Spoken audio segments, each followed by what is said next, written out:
There is a certain time that the nervous system and the body needs to rest and digest and heal itself. But when we're always eating and we're always using up so much energy to digest food and to break down food, then we don't also have that capacity or that energy available to heal. And so by stopping to eat, and intermittent fasting, by the way, I want to just quickly insert here, it's not a diet, it's an eating pattern where you allow your body to rest at certain times, where you can upregulate certain things and benefits in the body, such as autophagy. Autophagy is a process where there are certain functions in the immune system that allow to remove debris or any sort of threat that is available in the body, but that can only happen when we are not digesting. Welcome back, friends. I'm your host, Sherry Shaban, and with each episode, I am honored to be your coach and guide in the journey to make peace with food, fall in love with fitness, and ultimately yourself. My intention in each episode is to help you release the old story of who you are and step into the one you're always meant to be. We'll challenge conventional diet and fitness culture and understand the importance of tuning out all the shoulds they tell us to do and tuning into our own inner wisdom instead. What you focus on, you create more of. Through these conversations, you'll shift your focus from what you're supposed to be doing to who you want to be, so that health and fitness and ease around food is not just what you do, but who you are.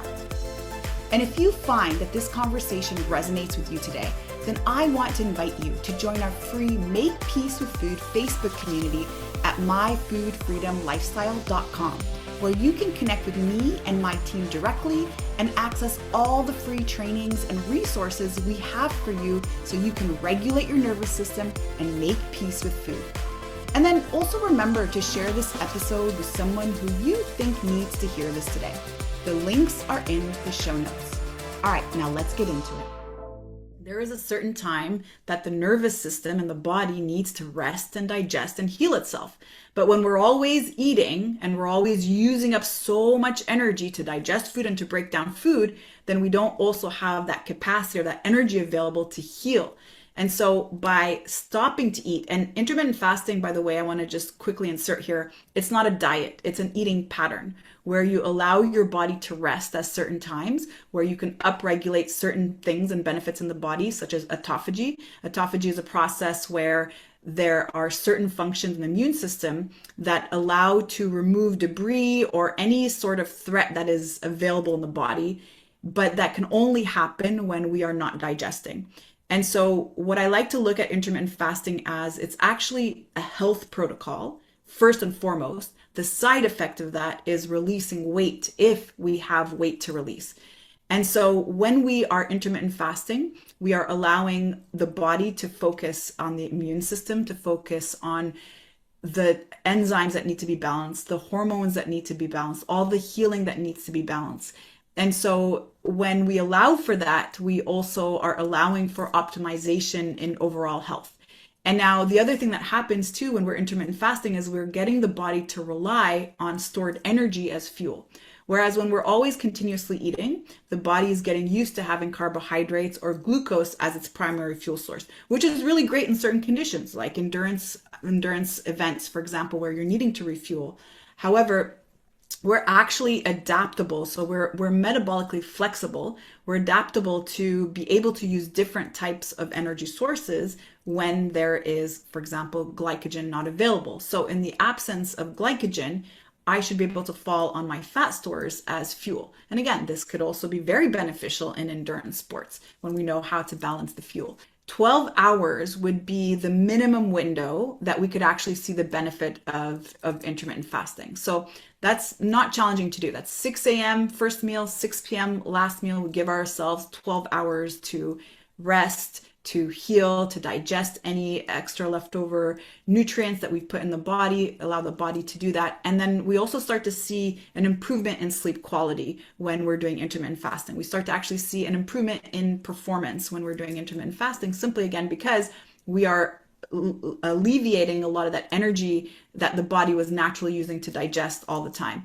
And if you think about the way that many of us may have our eating habits, We wake up in the morning, we have breakfast, and then a few hours later we have a snack, and then we have lunch, and then we have snacks, and then we have dinner, and then we continue to eat almost up until the point where we go to bed, and then wonder why we're exhausted the next day, and maybe feeling bloated, maybe we're having some digestive issues, we didn't sleep really well, we woke up several times at night, we're needing maybe Tums to calm down any heartburn. And so when you think about all these things, all I'll say is give it a try. What would happen if we just turned off digestion for a short while? And that's kind of talking about intermittent fasting on a day-to-day basis. However, long fasts are also beneficial. I would personally say 72 hours would be maybe the max to go, depending, of course, on why you want to fast. There are many other reasons to fast longer than that. But if you're really looking for just a reset, especially a gut health reset, I would say 72 hours. Because after 72 hours, that's where we start to see a slowdown in metabolism. And this is all in the literature if anybody wanted to explore that. But also 72 hours is the amount of time that it would take the actual gut to regenerate itself. And so I do this a few times a year where I'll just take a break from food. I'll drink fluids the whole entire time for 72 hours, just allowing for maybe just a reset in the body, allowing for full healing. And it's really amazing because once we actually start to free up that energy from digestion, all of a sudden we have better ideas, we have more clarity, and we actually realize we don't need to always eat. We don't constantly need to eat to really get our energy from that place. We have this direct link in our mind that food equals energy.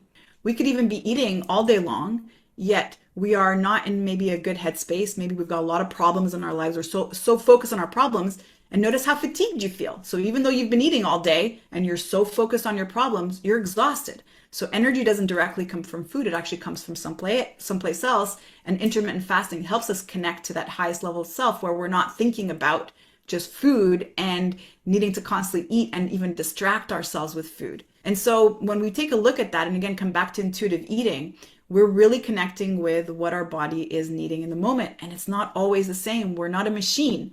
So some days if we have a lot of work to do, we're actually using a lot of glucose. That is the favorite energy source for the brain. My minimum is always, I don't want to say 12 hours, but more like I want to stop eating a few hours before bed.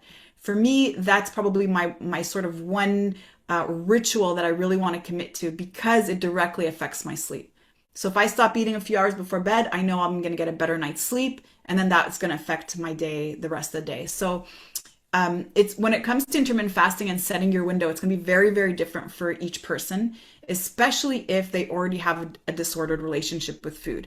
If there's a person who's prone to binge eating and they're recovered binge eating, or they have maybe a bit of feeling of out of control when it comes to food, then we don't want to get them to get to the point where they're so hungry, so famished, because that's just going to trigger a binge.